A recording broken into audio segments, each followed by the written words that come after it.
I'm devastated because I've lost two of them. The Nottingham attacks wouldn't have happened if they'd listened to us. Delvin's brother, Brenton, was stabbed to death by his own son. Rudy Marriott had grown increasingly violent as his mental health declined.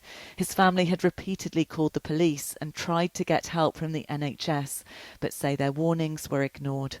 Brent, in my eyes, is a hero because that could have been anybody that Rudy attacked. He could have gone out and gone on a frenzied attack.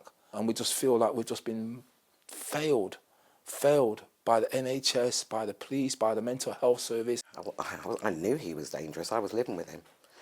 Rudy's mother says they questioned why her son wasn't being sectioned.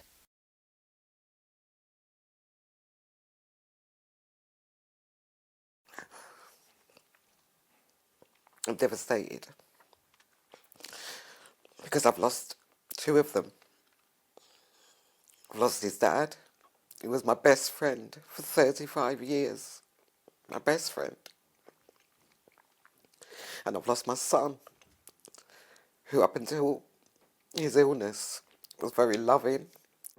Rudy was sentenced to a hospital order after a diagnosis of paranoid schizophrenia. I'm scared for him when he realises what he's done, because he loves his dad. A domestic homicide review is examining what more could have been done to prevent it. In the early hours of this morning, an armed attacker stabbed two students here, then stole a van. As news emerged of the deaths of Ian Coates, Barnaby Webber and Grace O'Malley Kumar across Nottingham, this family already knew the killer would turn out to be a mental health patient. I just had a sinking feeling, an emptiness. In the 4 years before Valdo Calocane took a knife onto the streets of Nottingham, there'd been 15 other serious violent attacks carried out by current or former patients of the same mental health trust.